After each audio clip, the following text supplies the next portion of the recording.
سے پاک ہے اور روزے رکھنے کا حکم دیا، خود روزہ رکھنے سے پاک ہے، لیکن یہ ایسا عمل ہے جہاں رب فرماتا ہے ان اللہ و ملائکتہ، بے شک اللہ اس کے فرشتے صلون علی النبی درود پڑھتے ہیں نبی پر، اے ایمان والو تم بھی درود و سلام بھیجو۔ ایک ایسا واحد نیکی ہے جو رب تعالیٰ خود بھی کرتا ہے، اس کے فرشتے بھی کرتے ہیں اور ایمان والے کو بھی حکم دیا گیا ہے۔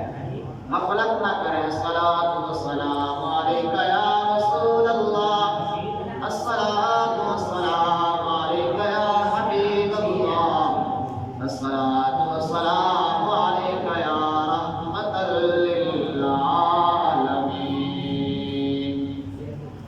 حمد و ثنا اللہ تبارک و تعالی واسطے جو مالک کائنات بھی ہے، رازق کائنات بھی، اور درود السلام حضور سرور کائنات، فخر وجودات، زینت بزم کائنات، دستگیر جہاں، محفوظہ زمان، سید سرورہ آمین قسام، قائد المرسلین، خاتم النبیین، احمد مجتبی جناب محمد مصطفیٰ صلی اللہ علیہ وسلم کی بارگاہ میں ہدیۃً عقیدۃً نذرانۃً درود پاک عرض کرنے کے بعد اللہ تبارک و تعالی ہمیں سب کو پھر ایک مرتبہ اس خوشی کا دن دکھایا، اور کیونکہ یہ مقدس مہینے کی برکت کی وجہ سے یہ خوشی کا دن ہمیں ملا، لے کر آیا، پھر ہماری اداس کتنی رہے گی۔ چلا تو گیا لیکن یادیں چھوڑ کر چلا گیا۔ وہ لکھتا ہے جے تئیں جیندے، جے تئیں جیسوں یاد کرے سوں، جے تئیں جیسوں یاد کرے سوں، ہر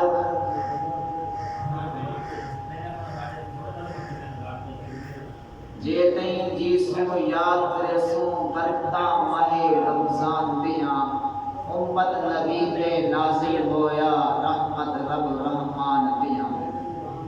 کیونکہ جب تک زندگی راسی یہ ماہ رمضان کا برکتاں انسان کو یاد ہی رہیں گے۔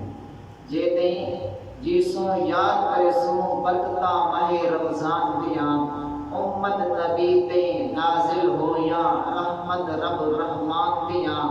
حافظ رہے قرآن سنیں دے، سنن والے درجے پیندے، حافظ رہے قرآن سنیں دے، سنن والے درجے پیندے، سنن والے درجے پیندے، کھوٹ دلا دے صاف کی دے، کھوٹ دلا دے صاف کی دے، سرتاں سن قرآن دیاں، جے تئیں جیندے راسوں، یاد کرے سوں برکتا ماہ رمضان دیاں۔